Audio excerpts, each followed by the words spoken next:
What if the oldest stories we tell ourselves aren't wrong, just incomplete? Imagine a hammer held in a human hand, not a symbol, not a myth, an ordinary tool with a wooden handle and a metal head.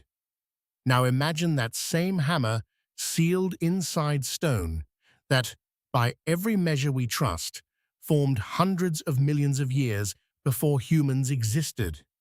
It isn't the kind of image that belongs in a museum brochure. It belongs in a late-night question you can't quite shake, the kind that makes you stare at the ceiling and wonder which part of the world is misbehaving: the artifact, the timeline, or our desire for a clean narrative. History, at least the version we learn in school, is a staircase. Stone becomes bronze, bronze becomes iron, iron becomes industry. Art begins as scratches, then becomes symbols, then becomes civilization. The story comforts us because it has order. It tells us we came from somewhere simple and arrived step by careful step at complexity. But every so often, something turns up that doesn't fit the stairs. A corroded device pulled from a shipwreck that looks, once you clear away the sea's crust, like a machine that can track the sky. A clay jar arranged in a way that feels suspiciously like a battery. A figurine lifted from deep earth that seems to whisper of hands shaping beauty far earlier than we expected. Stones etched with images too strange to accept at face value, yet too persistent to ignore. Spheres with grooves too precise to dismiss without at least pausing. Objects that sit at the border between curiosity and discomfort. These are the kinds of finds that ignite two equal and opposite instincts. One is wonder, the hunger to believe there are hidden chapters in the human story, whole libraries of lost knowledge waiting behind the locked door of time. The other is caution, the understanding that the world is full of mistakes, hoaxes, misunderstandings, and coincidences that can masquerade as revelation. And so these artifacts become mirrors. They reflect our scientific methods, how we date stone, how we read corrosion, how we interpret context. They also reflect our biases, how quickly we protect the stories that make us feel stable, how eagerly we chase the stories that make us feel special. In the space between wonder and caution, something quietly human happens. We begin to see that certainty is not the natural state of knowledge, it's the trophy at the end of a long struggle. Most of what we call truth is a living agreement between evidence and interpretation. It changes when better tools arrive. It changes when better questions are asked. It changes when someone looks at an old object and notices a detail no one thought mattered. This documentary is not a verdict. It is a walk through the fog with a lantern. Over the next 14 chapters, we'll follow a trail of objects sometimes called impossible, artifacts rumored to be too old, too advanced, too misplaced. Some are famous, some obscure, some wrapped in controversy, and some simply lost to time. We'll explore what is claimed, what is known, what is contested, and why these stories keep resurfacing across decades. Because even if every one of these mysteries had a mundane explanation, the fascination would still be worth studying. The impulse that drives people to dig, to measure, to argue, to doubt, to hope, that impulse is the engine of discovery. It is also the engine of myth-making, and the line between them is thinner than we like to admit. So here's the question that will guide us, not as a challenge to science, but as a challenge to our comfort. When an object refuses to fit the timeline, are we witnessing a crack in history or a crack in how we tell it? It began with a picnic that turned into an excavation. In the summer heat outside London, Texas, the ground can look quiet, flat stretches of scrub and stone, the kind of landscape that doesn't advertise secrets. Max and Emma Hun weren't hunting history. They were doing what people do when life feels steady. Driving out of town, wandering, picking up interesting rocks the way you pick up shells at the beach. Something about one stone caught their attention. It had weight. It had a stubbornness to it, and inside that stubbornness a shape that didn't feel random. Back home, the rock resisted every casual attempt to open it. Then, with a few hard strikes, it broke, and the world changed in an instant. A hammer, wooden handle, and metal head sat inside the stone, like a sentence sealed in a bottle. Not a suggestion of a hammer. Not a stain shaped like one. A hammer. The handle was weathered, darkened with age. The head looked like iron, clean. In a way, iron rarely is, when time has had its way. It was the kind of object you might expect to find in a shed, not entombed in something that looked older than memory. The first instinct with a discovery like this is to reach for the simplest explanation. Maybe the hammer fell into a crack. Maybe the stone formed around it quickly. Maybe it's all a misunderstanding, a trick of erosion and chance. Those explanations are not cynicism. They're respect for how often nature imitates intention, but the details kept tugging at the mind. The rock around the hammer appeared to be part of an ancient formation, so ancient that, by conventional geology, it belonged to a world long before humans. And the hammer itself held contradictions. A wooden handle that seemed partly fossilized while still attached, as if time had tried to turn it into stone, but never finished the job. A metal head that, when examined, was said to be composed primarily of iron, with traces of elements that raised eyebrows among people who think about metals for a living.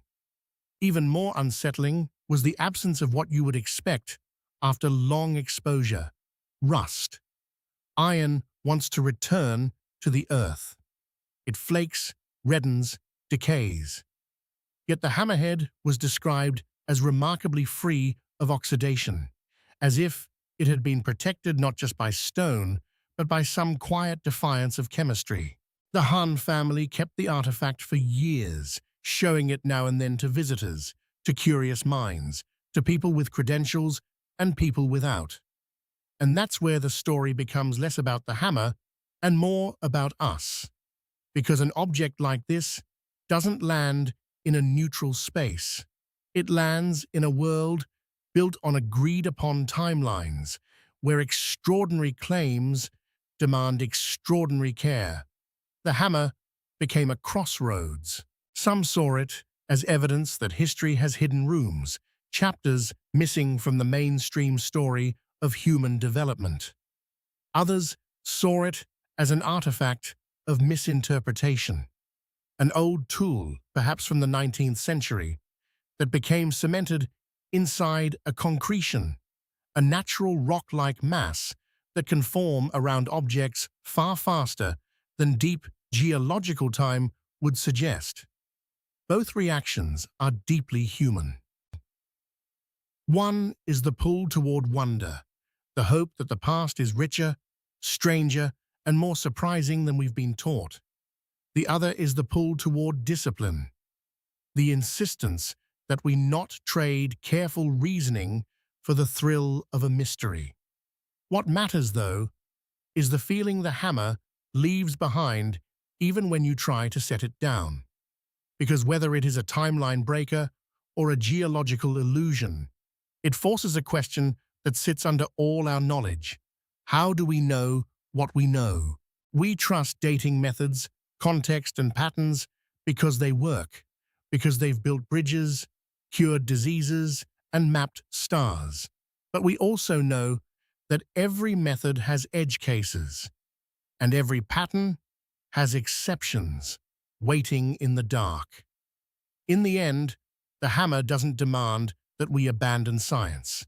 It demands that we practice it honestly, open to surprise, intolerant of sloppy thinking, and humble about the difference between what we can prove and what we can only suspect. So ask yourself, as that hammer rests in its cradle of stone, if time can trap an ordinary tool in an impossible place, what else might it be trapping, quietly, patiently, beneath our feet? What if a shipwreck could preserve not just cargo, but a lost way of thinking? The sea keeps its own archives. It stacks silt like pages, layers silence like ink, and when it finally gives something back, it does so reluctantly, broken, barnacled, half erased. In the early 20th century, divers working the waters near a small Greek island surfaced with statues and amphorae, the kind of treasures that feel properly ancient. But among the obvious relics was something that looked like nothing at all. A lump of corroded bronze and wood, fused together as if the ocean had tried to hide it by turning it into a stone. At first, no one paid it much attention. It was too damaged, too ordinary in its ruin. Then someone noticed teeth, gear teeth, precise, deliberate, unmistakably mechanical. That is how the past sometimes changes, not with a grand announcement, but with a small detail that refuses to be ignored. As researchers began to study the fragments, a strange picture emerged. This wasn't a decorative object. It wasn't a simple tool. It was a machine, an arrangement of interlocking gears designed to model cycles in the heavens. Not poetry about the stars, but mathematics embodied in bronze, a device that, when turned, could track time in a way that felt almost modern. Calendars, lunar phases, and patterns that belonged to the logic of astronomy. The shock wasn't only the sophistication, it was the implication. We tend to imagine ancient knowledge as something spoken or written, preserved in scrolls and inscriptions. But here was knowledge built into matter, precision thinking, translated into a physical system. It suggested workshops where metalworkers collaborated with philosophers. It suggested people who didn't just observe the sky, but tried to predict it, to domesticate it, to make it legible. And then came the harder question.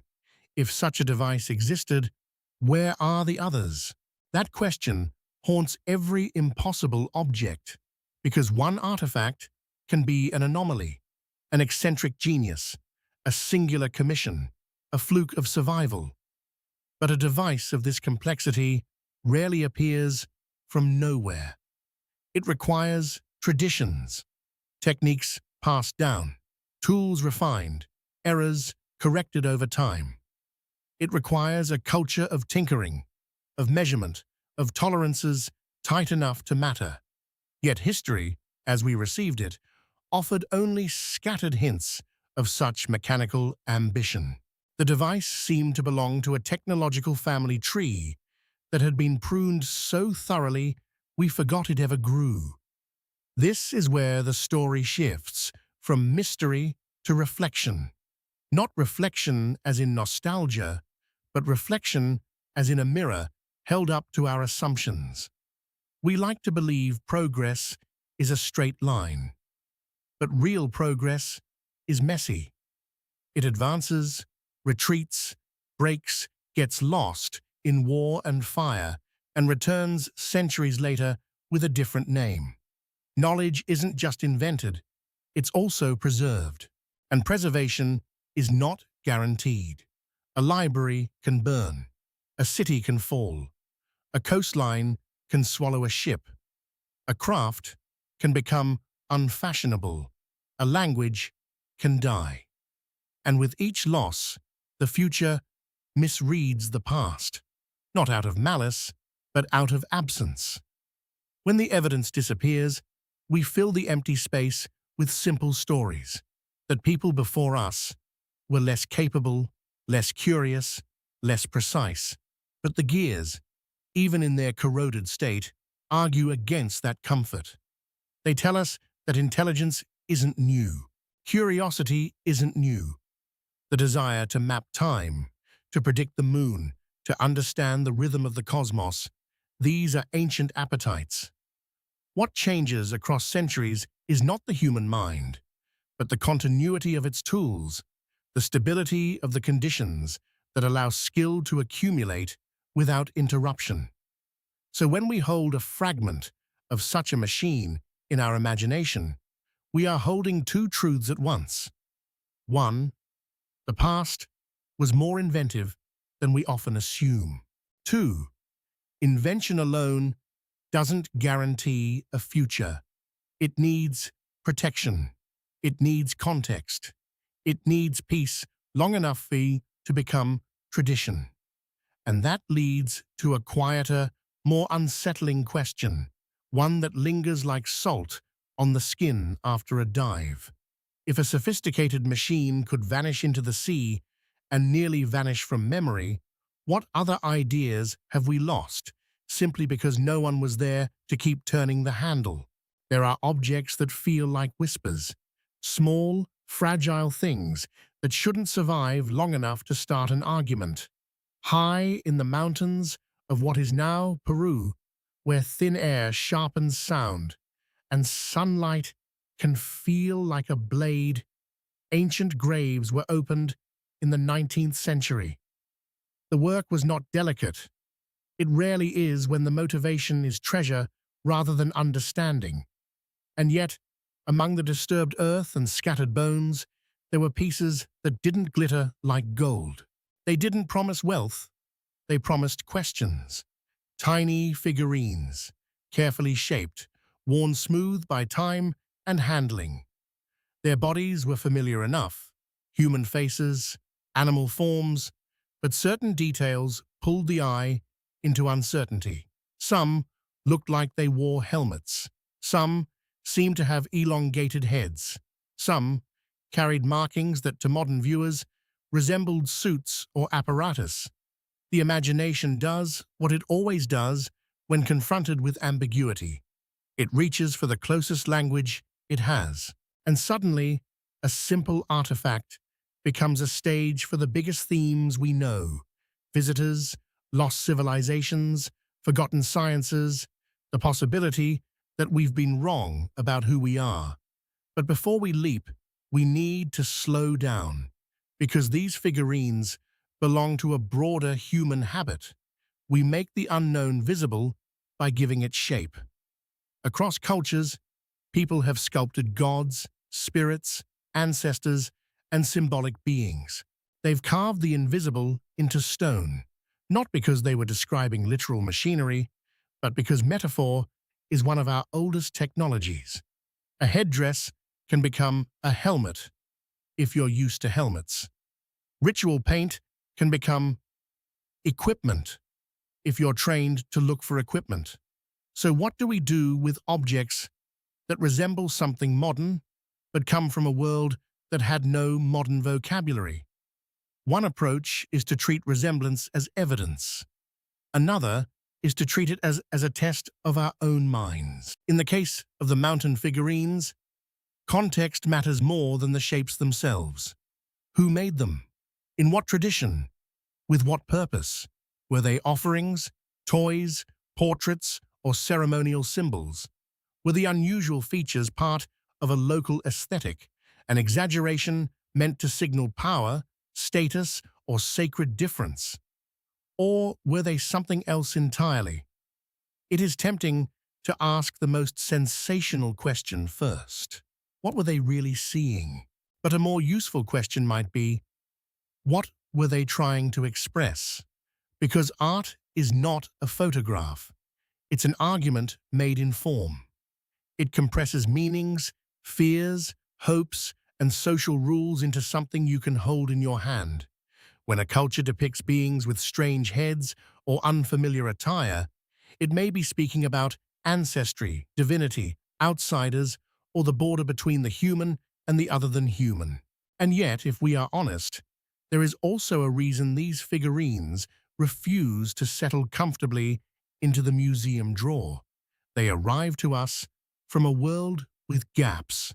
Much of the original explanation is lost. languages disrupted, oral traditions interrupted, objects removed from their resting places without careful record.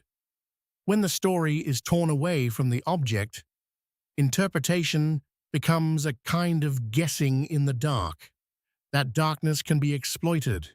It can be romanticized. It can be sold. But it can also be approached with humility. The figurines remind us that the past is not obligated to be legible to us. We are outsiders looking in. We do not share the maker's assumptions. We do not weave into their landscape of meaning. Our eyes are trained by our own century, our own anxieties, our own technology. Still, there is something quietly dignifying about letting the mystery remain a mystery without turning it into a spectacle. To say, this object is strange to me, and that strangeness is not a flaw in history, it may be a flaw in my translation. So the figurines sit at a crossroads between two kinds of awe. One awe says, the past hid advanced secrets. The other awe says, the past contained entire universes of thought we can barely imagine. Both R's are forms of respect, but only one is careful about evidence. And that is the lesson these small carved beings offer as the mountain wind moves over the high graves. When we interpret ancient art, are we discovering a lost message? Or are we hearing our own era echoing back at us?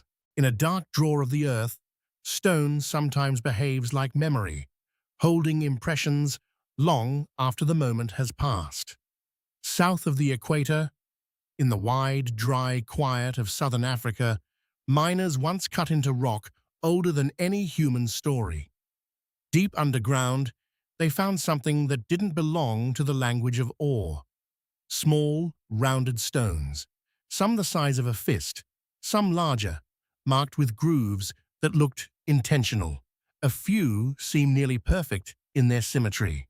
A few carried parallel lines that wrapped around them like bands.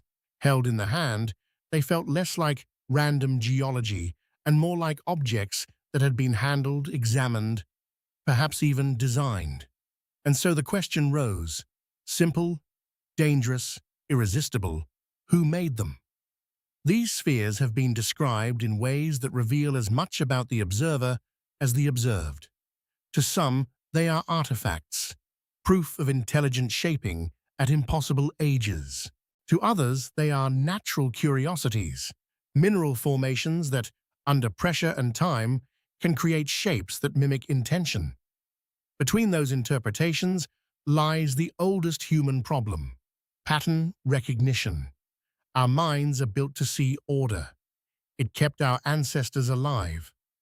The rustle in grass becomes a predator before it becomes lunch.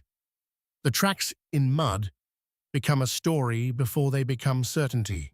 But the same instinct can also lead us into beautiful errors, seeing faces in clouds, designs in randomness, purpose where there is only process. The spheres invite us to test that instinct. Geology is patient. It builds structures that look engineered, crystals, hexagonal basalt columns, geodes with interiors like cathedrals. It produces symmetry because symmetry is often the simplest solution to physical forces.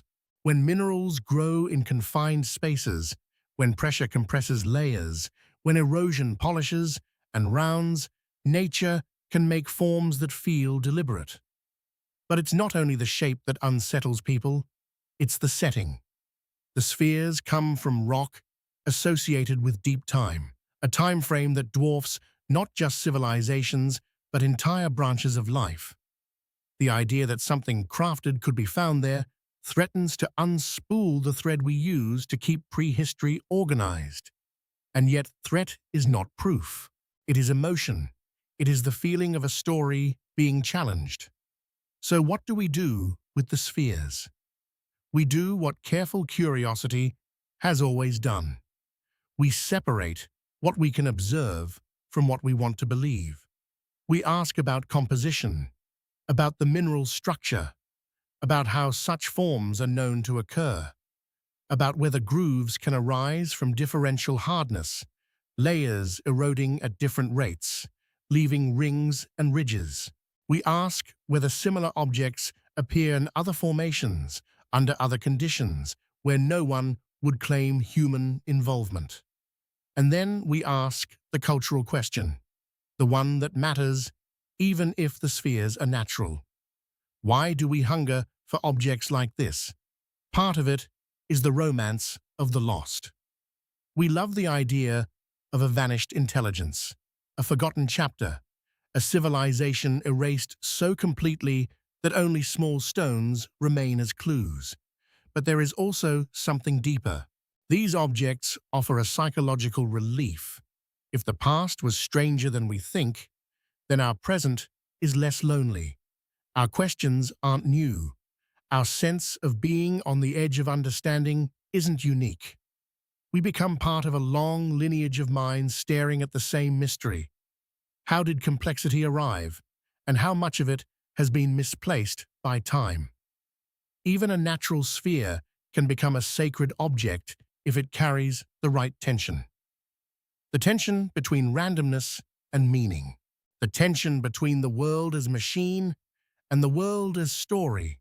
And perhaps that is the most honest way to hold the spheres, without forcing them into a role they may not deserve. They are reminders that nature is not simple, that the universe has a talent for producing forms that imitate design, and that our minds, forever searching, can turn a polished stone into a doorway. So here is the question the spheres leave in the quiet of the mind. When we find order in ancient rock, are we uncovering the fingerprints of lost hands? Or the artistry of a planet that has been sculpting itself for billions of years? What if the past didn't arrive as a grand monument? What if it came as a small piece of machinery, cradled inside stone like a secret? In the early 1960s, in the dry hills near Olancha, California, a few rockhounds were doing something quietly timeless, wandering, collecting, listening to the clink of stones in a bucket. They weren't looking for history. They were looking for beauty, geodes, those ordinary-looking nodules that sometimes crack open into glittering interiors. One of the rocks they brought home was hard enough to ruin a saw blade. That alone wasn't unusual. But when the rock finally split, it revealed something that didn't belong inside any natural cavity: a ceramic ring, a metal sleeve, and what looked uncomfortably like a machine part, a spark plug. It's a mundane object in a modern garage, a small component, easy to overlook, built to coax ignition out of fuel and air. But sealed inside a stone-like shell, it becomes uncanny. You can explain away statues because art is symbolic. You can explain away legends because stories grow. But a spark plug is specific. It has a job. It belongs to a particular kind of technology. It feels anchored in a century with engines, factories, and standardized parts. And that's why the discovery caught fire in people's minds. The questions arrived quickly, almost automatically. How could an engine component end up inside what was described as ancient stone? Was the casing truly a geode, formed over immense time, or was it something else? Mineral deposits hardening around a modern object in a way that mimicked age. Did someone misread the geology? Did the object itself mislead the eye?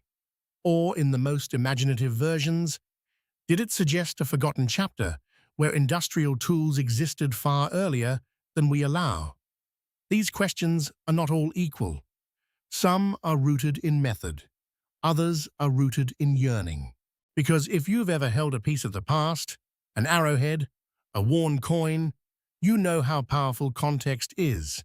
The same object, moved from its original setting, changes meaning. A stone tool in a museum case is history. A stone tool in a riverbank is a strange rock. Context is the frame that tells the mind what to see. The spark plug story is, at its core, a story about frames. On one side is the frame of wonder, the desire to believe that time is not as tidy as we've been taught, that progress may have happened in fits and starts, that knowledge can rise, vanish, and rise again. In that frame, the object becomes a door.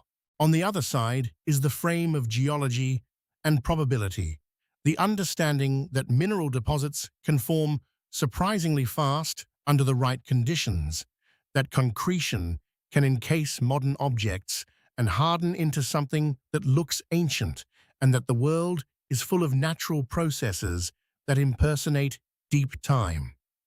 In that frame, the object becomes a lesson in how easily we can mistake appearance for age.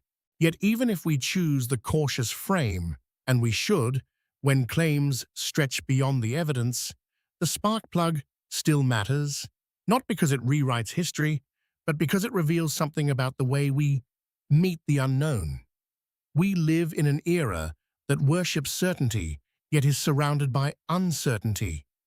We want clean timelines, clear labels, and final answers, but the Earth is not obligated to provide them. It delivers fragments. It delivers partial truths. It delivers puzzles with missing pieces. And then it waits for us to argue over what we've found. Sometimes the argument becomes a mirror.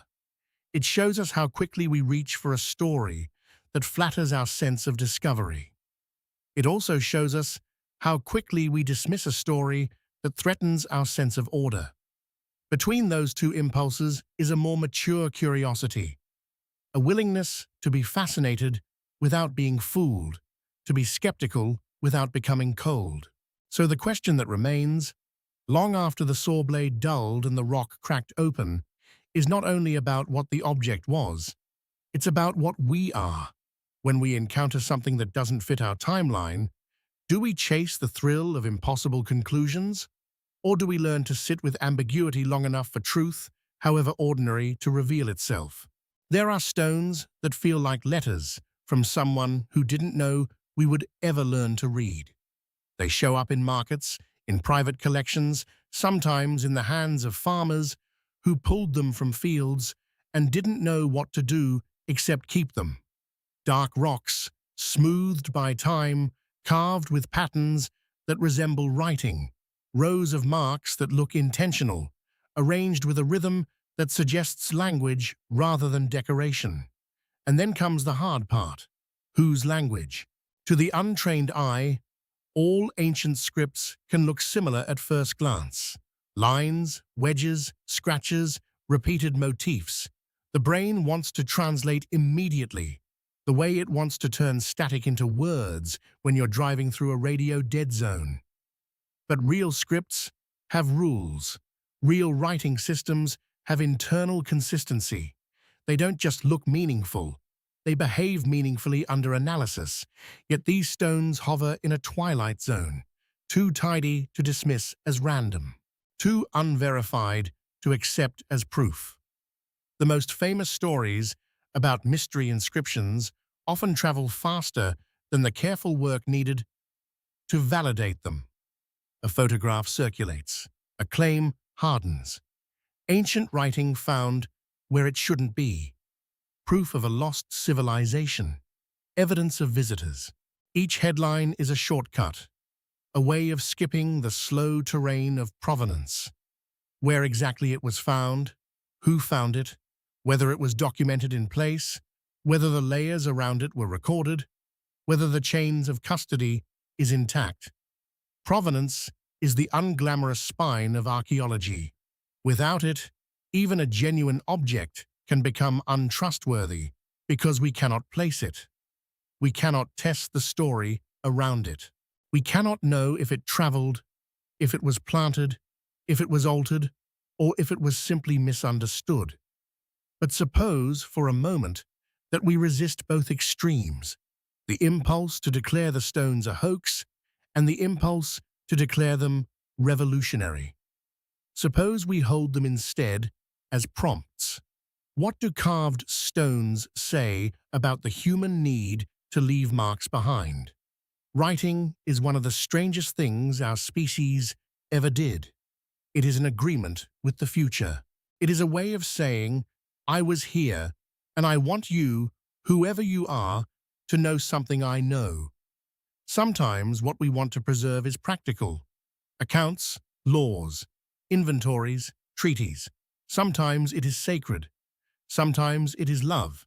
Sometimes it is fear. Sometimes it is simply the stubborn refusal to vanish without a trace. Long before writing systems became standardized, humans used marks as memory aids, tally notches, symbols, patterns. Some were personal, some were communal, some were decorative but also meaningful, like a song with no words. The boundary between ornament and language is not always sharp. A repeating motif can be a signature. A symbol can be a prayer. A sequence can be a record. A pattern can be both art and information. This is why mysterious inscriptions are so hard, because the past contains countless ways of encoding meaning that do not map neatly onto our categories. We want a script to be either language or decoration, either real writing or fake writing. But humans have always played in the space between. We make marks that are meaningful without being literal. We create symbols that are understood inside a community and opaque outside it. We invent systems that never spread far enough to leave a clear record. And then time does what time does. It erases the key. The stones remain, but the people who could read them are gone. The context that would explain them is broken. We are left with the marks alone and our own desire to solve them.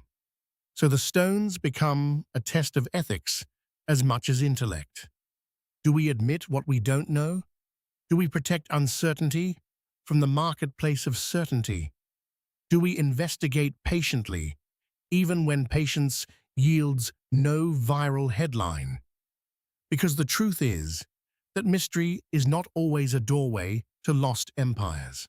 Sometimes it is simply the honest result of distance, of centuries that have piled up between a maker and a viewer.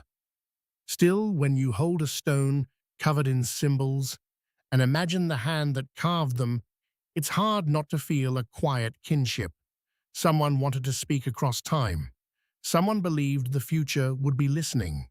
And that leaves us with a question worth carrying forward. If meaning can outlive its translator, how many messages from the past are still speaking, while we argue about whether they're saying anything at all? It looks like something you could ignore on a shelf. A small clay jar, a simple cylinder, no jeweled lid, no inscription announcing its importance. The kind of object that, in another context, might have held oil, grain, or wine.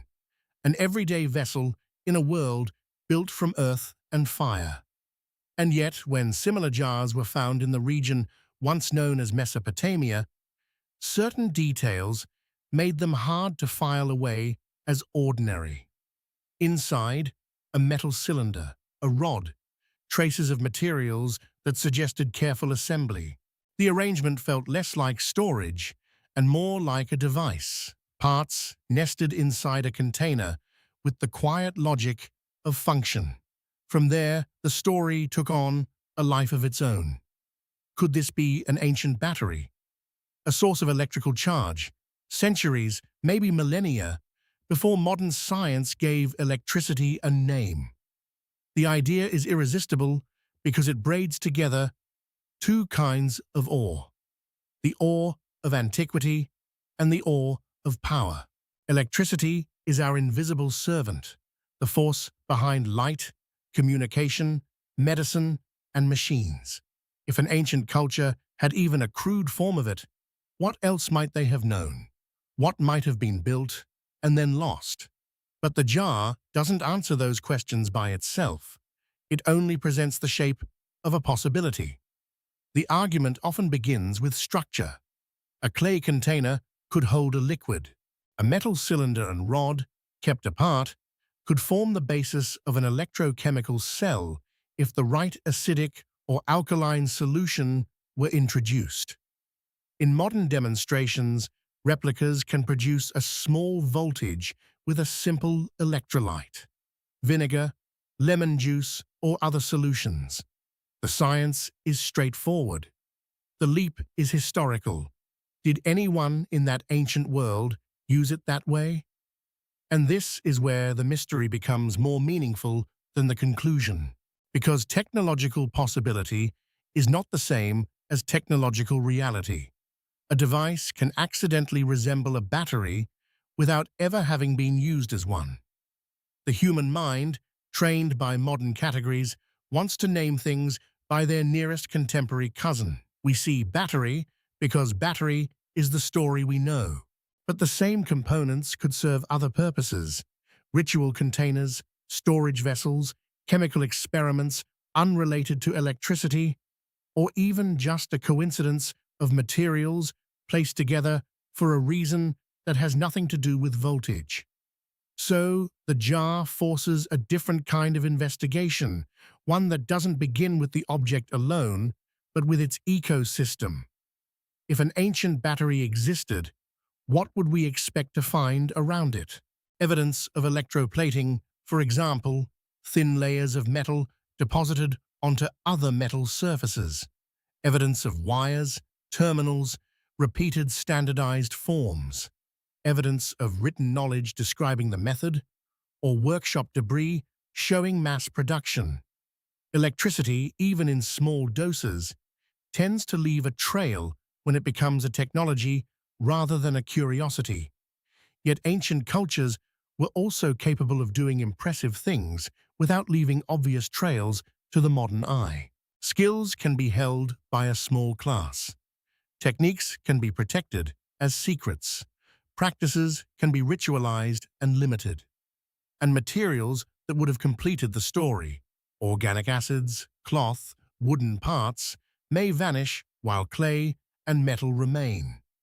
So we are left with a jar that might be a tool, or might be a misunderstanding, or might be something in between.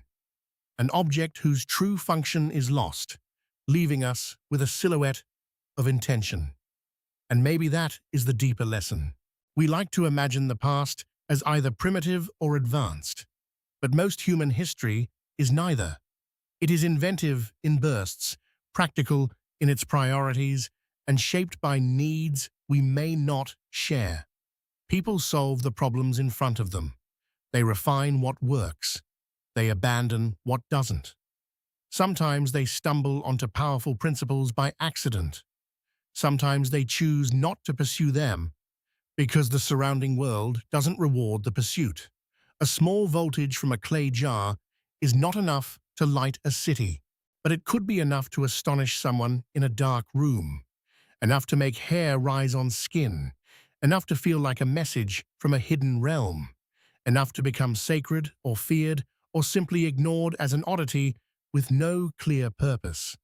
So when we consider that humble jar, we're not just asking whether ancient people had electricity. We're asking something more human and more difficult. How many discoveries have been made in history, glimpsed briefly, even tested, only to be set aside because the world wasn't ready to care? There's a kind of artifact that doesn't confront you with machinery or metal, but with a more intimate discomfort. A footprint. Not the idea of one.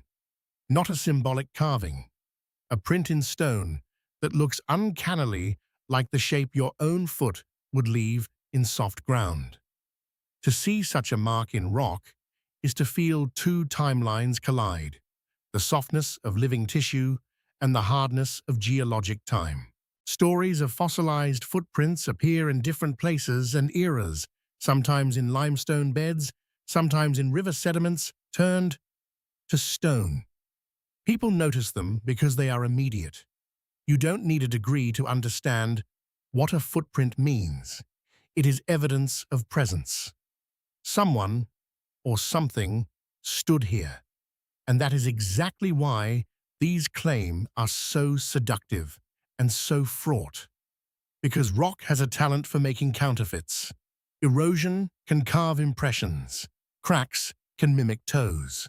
Differential weathering can outline shapes that look purposeful. Humans, too, can make counterfeits intentionally or accidentally by carving, by mislabeling, by failing to record where a specimen came from. And once a footprint enters the mythology of impossible artifacts, it becomes hard to pull it back into the ordinary world of careful analysis. The story is too satisfying. It offers a simple shock. Humans existed far earlier than we thought. But the truth, as usual, is slower. When scientists evaluate footprint claims, they don't begin with belief or disbelief. They begin with questions. What kind of rock is it? How does that rock form? Could a footprint be preserved in it under normal conditions? Are there pressure ridges? Are the edges consistent with a real step in soft sediment? Is there evidence of weight distribution, heel strike, arch, toe push-off? Is there a sequence of prints that suggests walking? Are there associated fossils that confirm the age of the layer? These questions are not meant to kill wonder. They are meant to locate it in reality.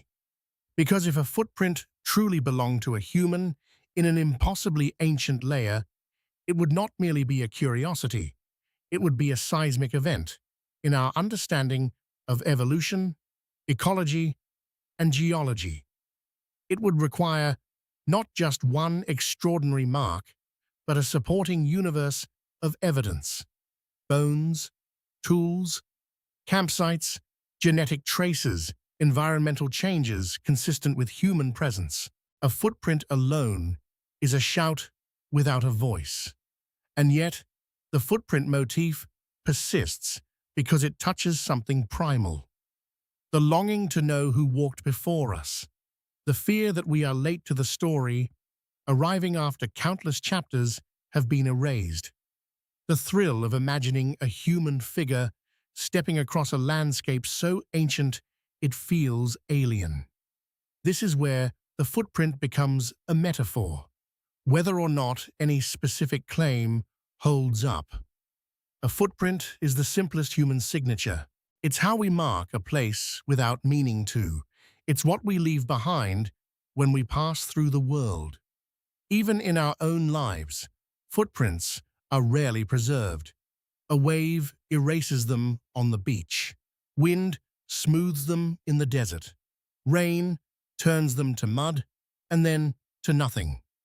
The planet is mostly an eraser. So when people find what looks like a footprint in stone, they are responding not just to the shape, but to the improbability of preservation. The idea that a moment could be held so long that it outlasts empires. The idea that time might keep a record of us when we can't keep a record of ourselves. But here's the honest tension. The same improbability that makes a stone footprint thrilling also makes it suspect. Extraordinary preservation is rare, and rarity is exactly where misunderstanding thrives. So we stand at the edge of the print and feel the pull of two impulses. One says, imagine. The other says, prove. Both are necessary. Without imagination, we wouldn't look. Without proof, we wouldn't know. And that leaves us with a question that feels like it belongs not just to geology, but to memory itself. When we see a trace of humanity where it shouldn't be, are we witnessing a true ghost of the past, or simply the mind's need to find itself in the stone? Some puzzles don't look like puzzles at first. They look like ornaments. A chunk of stone no bigger than a book. A carved shape with curves and ridges. Something that might be decorative, ceremonial, or simply practical. And then you notice the design has geometry, repeated symmetry, angles that suggest planning, surfaces that feel too intentional to be purely accidental. In places where ancient sites are scattered like bones across the landscape. Objects like this are easy to misplace in the story. They can be picked up, moved, sold, displayed without context. And the moment context disappears, an artifact becomes a blank screen. People project meaning onto it. Sometimes that projection is inspired. Sometimes it is reckless. This is the strange life of out-of-place objects. They travel through hands before they travel through evidence. In our journey through these artifacts, a theme keeps returning. Not just the tension between discovery and doubt, but the fragility of the chain that connects an object to its origin. The earth may preserve stone and metal, but it does not preserve labels. It does not preserve the careful notes that tell us where exactly something rested. It does not preserve the difference between found in a layer and found near a layer. And in that gap, myth grows.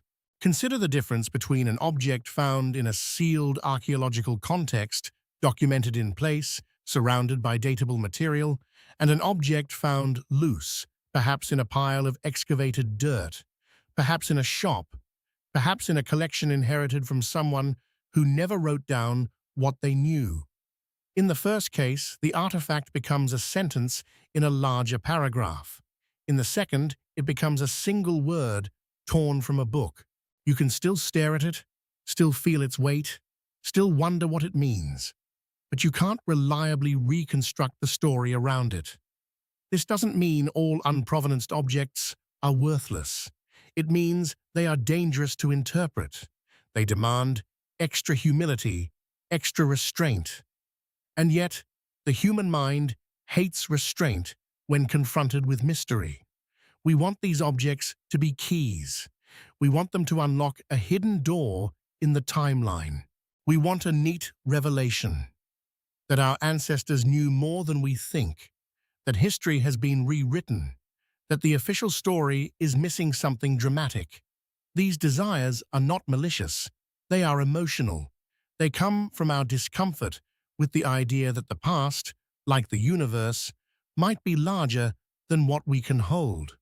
But the responsible way to honor that discomfort is not to fill it with fantasies. It is to treat it as a prompt to investigate the real complexity of ancient life. Because even without impossible timelines, ancient peoples were astonishing. They built with precision. They observed the sky. They engineered water. They navigated seas. They shaped stone in ways that still frustrate modern tools. They accomplished feats not by having modern technology hidden in a vault, but by having modern qualities: patience, experimentation, coordination, and a deep relationship with materials. So when we find an object whose purpose is unclear, it may not be evidence of lost lasers or vanished machines. It may be evidence of something subtler, a technique we haven't reconstructed, a ritual we don't understand, a local invention that didn't spread, a symbol whose meaning died with its community. And there is another truth we rarely say out loud. Not all artifacts are meant to be understood by outsiders. Some are codes, some are status markers, some are sacred objects whose function is not mechanical but social, holding a community together through shared meaning. To interpret them purely as technology is to flatten the human experience into a single dimension. So, in this chapter, the artifact becomes less important than the lesson it carries. Objects are not just things. They are relationships between maker and user, between material and environment, between belief and practice, between past and present. When those relationships are severed, we can still admire the object, but we should be careful about using it to rewrite history. Which brings us to the quiet, uncomfortable question that lingers whenever a mysterious piece of carved stone changes hands. Are we looking at an impossible artifact, or at the consequences of losing the story that would have made it perfectly understandable. Sometimes the past doesn't challenge us with a machine or a stone. Sometimes it challenges us with a picture, a map. Not the tidy kind you fold in a glove compartment, but the kind drawn by hand, coastlines traced in ink, notes squeezed into margins, the world imagined in careful lines. A map is a promise. It says, someone went there, or someone believed someone went there, and the knowledge mattered enough to preserve. And that's why certain old maps are treated like forbidden doors in the archive, because they appear to show too much, coastlines too accurate, land masses too early, details that seem to anticipate discoveries by centuries. When you first look at one of these maps, you feel the pull immediately. It's the same pull as the hammer in stone, or the device from the shipwreck, the sensation that time has slipped, that the human story has been edited, and that a forgotten hand has left evidence in plain sight. But maps are not only geography, they are psychology. A map is a blend of observation and imagination, stitched together from reports, rumors, guesses, and measurements. Early cartographers were not lying when they drew strange islands or distorted shores. They were working with incomplete data in a world where travel was dangerous and information was expensive. A sailor's tale could become a coastline. A merchant's sketch could become a continent. A copied error could become truth simply because it was repeated. So when a map seems to show an impossible accuracy, the first question is not, how did they know? It's, what is this map actually made of? Is it an original work or a compilation? Did the cartographer copy older sources? Did they revise and overwrite? Are we looking at a single moment in time or a palimpsest, knowledge layered over centuries like paint? And crucially, how do we interpret what we see? A coastline on a map can look like a modern place simply because our minds are eager to match patterns. A curve becomes a familiar bay. A jagged line becomes a mountain range we recognize. The eye is a translator, and translators can get overconfident. Still, even after caution, the wonder remains. Because some old maps do contain startling glimpses of real knowledge, currents, trade winds, routes, shorelines, and islands that suggest sustained contact and careful observation. They remind us that exploration didn't begin when our textbooks say it began. It began when the first person left home and returned with a story that could be tested. And maps also remind us of something more humbling. Knowledge can travel farther than people do. A piece of information can move hand to hand, port to port, language to language. It can be copied, adapted, misunderstood, refined, and reused. A coastline charted by one culture can end up attributed to another. A measurement taken by one sailor can enter the library of a king who never saw the sea. History doesn't just lose knowledge, it also misplaces its authorship. So when a map appears to carry impossible insight, there are two possibilities that can coexist without contradiction. One is that we are overreading it, seeing modern precision where there is only rough resemblance. The other is that the map is evidence of a deeper web of exchange than we usually imagine. Sailors, scholars, traders, and navigators carrying fragments of the world in their heads, stitching them together in coastal cities lit by oil lamps and ambition. In either case, the map becomes a story about connection. It tells us that the past was not a collection of isolated bubbles waiting for modernity to link them. It was already linked, imperfectly, dangerously, and unevenly, but linked nonetheless. Ideas moved, skills moved, measurements moved, mistakes moved too. And that is why the old lines on paper can feel alive. They are not just geography, they are echoes of human movement. But there is a deeper, quieter reason these maps haunt us. A map is a claim to truth. It is the human urge to make the world legible. And when we discover that old maps contain both brilliance and error, we face a mirror of our own era. We too draw models of the world. We too mistake assumptions for certainty. We too leave behind documents that future minds may misread. So the question is not only whether an old map shows what it seems to show. The question is this: when we hold a map from the past, are we looking at proof of hidden knowledge, or proof that human beings have always been brave enough to draw beyond the edge of what they could confirm?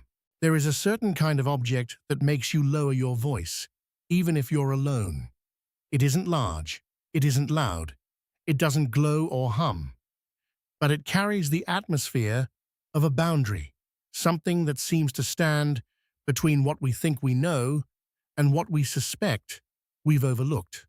This chapter is about that boundary, because by now, a pattern has emerged. Each impossible artifact is less like a single piece of evidence and more like a pressure point. Press it, and questions rise about dating methods, about missing context, about the fragility of records, about the difference between resemblance and reality. The artifacts themselves may be disputed, misinterpreted, or mundane, but the feelings they provoke are consistent.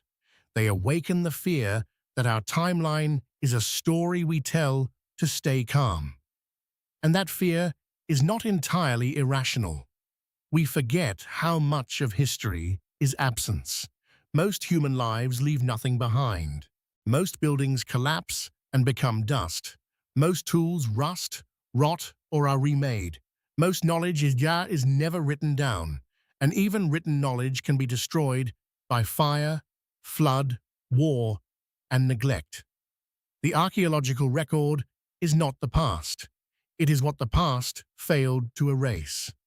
So when a single object seems to land outside the expected order, it doesn't only challenge a date, it challenges our confidence in the record itself. But confidence, if it's honest, is not arrogance, it's calibration. Science and archaeology don't insist that we have perfect knowledge. They insist that we have reliable methods, ways of testing claims, checking assumptions, and improving models. A timeline is not sacred. It's a best-fit explanation built from countless data points. When new data arrives, the timeline can shift. That's not weakness. That's how knowledge breathes. Still, not all new data is equal. Some artifacts arrive with clear context and careful documentation. Others arrive like rumors, carrying no map of where they came from. Some are tested repeatedly. Others are described in ways that change with each retelling. Some invite scrutiny. Others survive mostly as stories, and stories can be as malleable as clay. This is where the boundary lives, between the human craving for revelation and the human responsibility to verify. And the boundary is not just academic. It shapes how we treat the past. If we chase the thrill of rewriting everything without discipline, we risk turning real human history into a stage for our fantasies. We risk disrespecting ancient peoples by refusing to see them as they were, complex, adaptive, brilliant in their own ways, because we'd rather imagine them as reflections of our own technology. We risk turning archaeology into entertainment, where evidence is only useful if it shocks. But if we cling too tightly to the comfort of the established story, we risk something else. We risk dismissing anomalies too quickly. We risk treating curiosity as a threat rather than a tool. We risk forgetting that many genuine breakthroughs began as uncomfortable questions. The wise posture is neither credulity nor contempt, it's patient seriousness. So in this chapter, instead of presenting a single artifact as the hero, we step back and listen to the deeper theme running under all of them: how easily certainty becomes identity. For many people, the timeline of human history is not just information. It is a foundation. It tells us where we belong, how we came to be, what progress means, what advanced means, what primitive means, and quietly, what kinds of lives we consider fully human. That last point matters more than we usually admit. When we misjudge the past, we don't only get dates wrong, we get people wrong. We flatten them, we erase their sophistication, or we replace their reality with our projections.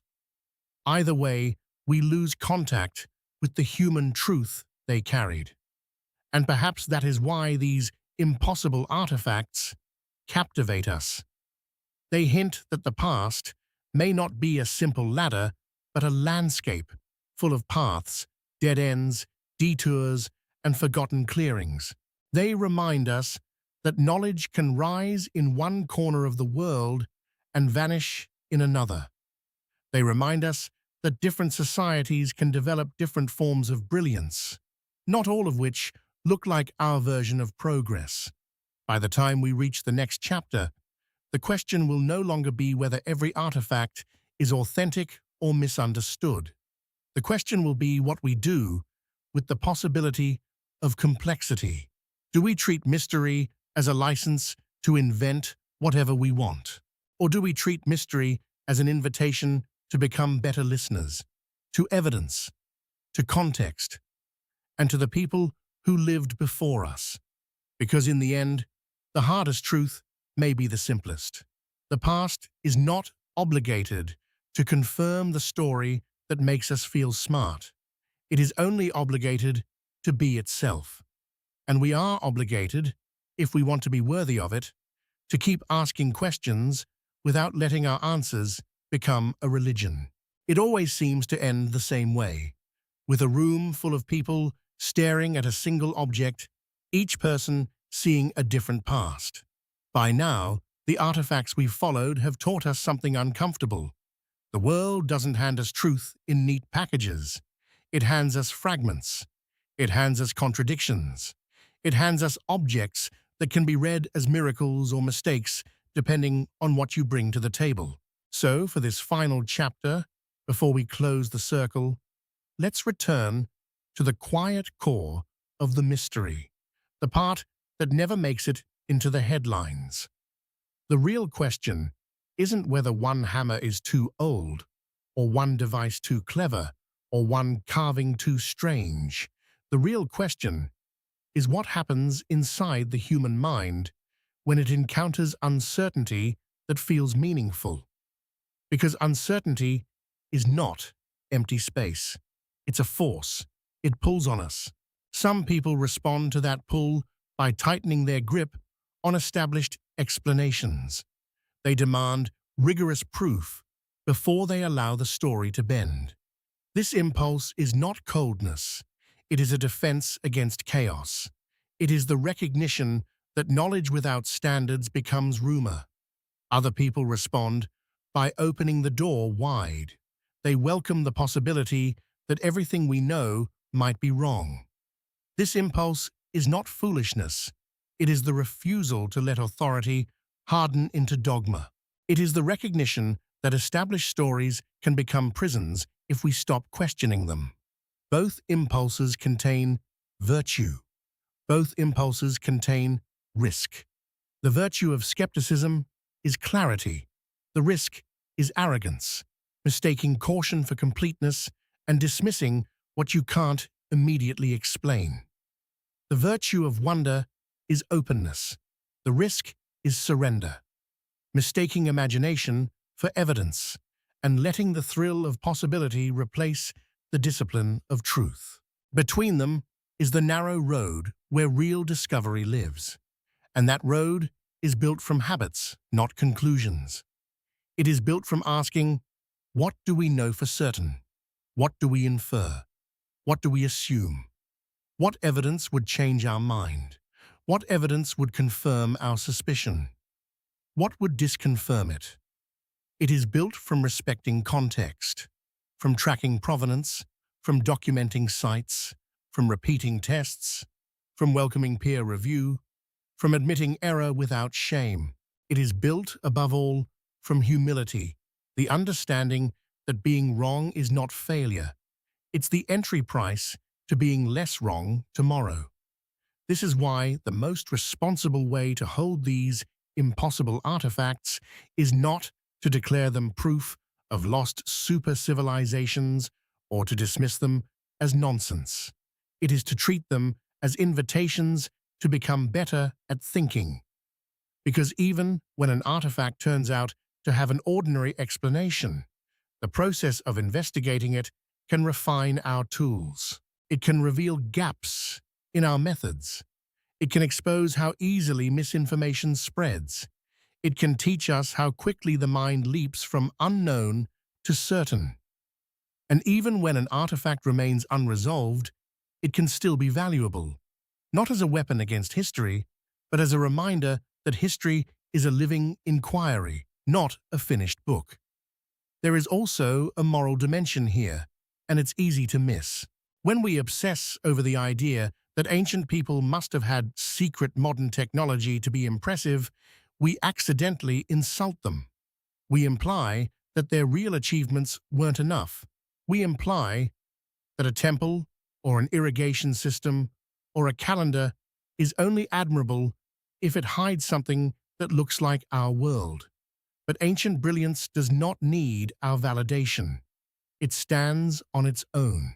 The past was full of minds as sharp as ours, working with different materials, different priorities, and different risks. They watched the same moon we watch. They measured seasons. They argued, laughed, mourned, and built. They found patterns and told stories. They made mistakes and corrected them. They lived in a world with fewer safeguards against loss, where knowledge could vanish with a single fire. If anything, that fragility should make us more tender toward their record, not more eager to remake it into a spectacle. So as we approach the end of our journey, we're left not with a definitive answer, but with a more honest posture, a stance of awake attention. The artifacts have done their work. They have unsettled the easy confidence that history is simple. They have also warned us against the easy seduction that history is secretly unbelievable. They have reminded us that truth often lives in the middle distance, between the story we want and the story the evidence can support. And that leaves one final question hanging in the air, quiet as dust in a museum beam of light. If our understanding of the past is always a conversation between evidence and imagination, how do we make sure imagination stays a companion to truth, rather than a substitute for it? So where does this leave us? After hammers in stone, gears in shipwrecks, jars that hint at voltage, stones marked like language, spheres that look engineered, and prints that seem too human for the age of the rock. It leaves us in a place that is both less dramatic and more profound than the headlines. It leaves us with the understanding that history is not a single road. It is a braided river. Some channels run clear and wide, documented, dated, reinforced by countless finds. Other channels disappear underground for miles, resurfacing later in unexpected places. And sometimes, what looks like a new river is only an old one changing course. The artifacts we followed may not rewrite the timeline in the way sensational stories promise, but they do something more honest. They reveal the limits of our certainty, and they show how those limits shape the stories we tell. Because every era invents a past that fits its needs. In the 19th century, people wanted progress to be a ladder, because ladders justify empire and industry. In the 20th century, people wanted the past to be filled with hidden machines, because machines became our defining language. In the 21st century, we want the past to be surprising, because surprise is how information survives in a crowded world. None of this means the past is fictional. It means our relationship to the past is alive. It changes as we change. And that is the human core of these mysteries. They are not only about objects, they are about longing. We long for lost chapters because we fear that what we know is too small. We long for secret histories because we suspect that the official story leaves people out. We long for evidence that time can be bent because we live with the ache of mortality, and anything that unsettles time feels like a promise. But the most mature wonder doesn't need to overthrow reality to be meaningful. It can hold two truths at once. One, extraordinary claims require extraordinary care, not because wonder is shameful, but because truth deserves protection. If we don't protect standards of evidence, we don't just risk being fooled. We risk becoming people who can no longer tell the difference between knowledge and desire. 2. The past is undeniably more complex than any textbook can capture. Even when an impossible artifact turns out to have a mundane explanation, the process of investigating it teaches us something about geology, archaeology, chemistry, and the psychology of belief. It teaches us that nature can mimic design, that context is everything, and that the record of human life is fragile. The Earth is not a library built for us. It is a planet that forgets, and yet it remembers enough to keep us searching. So perhaps the real gift of these artifacts is not that they prove a hidden civilization or a broken timeline. Perhaps the gift is that they restore a certain posture of mind, one that modern life tries to erode. A posture of attention, the willingness to look closely, the willingness to admit what we don't know, the willingness to distinguish between what is possible, what is probable, and what is proven, the willingness to let mystery remain a mystery without turning it into a weapon. That posture is not passive. It is active humility. It is the engine of better questions. And better questions over time do more than rewrite timelines. They rewrite us. They turn us from consumers of stories into participants in inquiry. They remind us that knowledge is not a trophy. It is a practice. It is something we build together, slowly, by listening to evidence and to one another. So as we close this journey, let's return to the image that started it. An ordinary tool sealed in stone. An ordinary object doing extraordinary work on the imagination. Whether that hammer belongs to deep time or to a faster geological trick, it has already done something real. It has made you pause. It has made you doubt the neatness of the story. It has made you feel the strange intimacy of the past, close enough to touch, far enough to never fully grasp. And maybe that is the most honest ending we can offer. Not a final answer, a final question, timeless, human, and quietly urgent. If the past is always partly hidden, what kind of people do we want to be as we search for it? People who chase certainty at any cost, or people who can live with mystery and still tell the truth?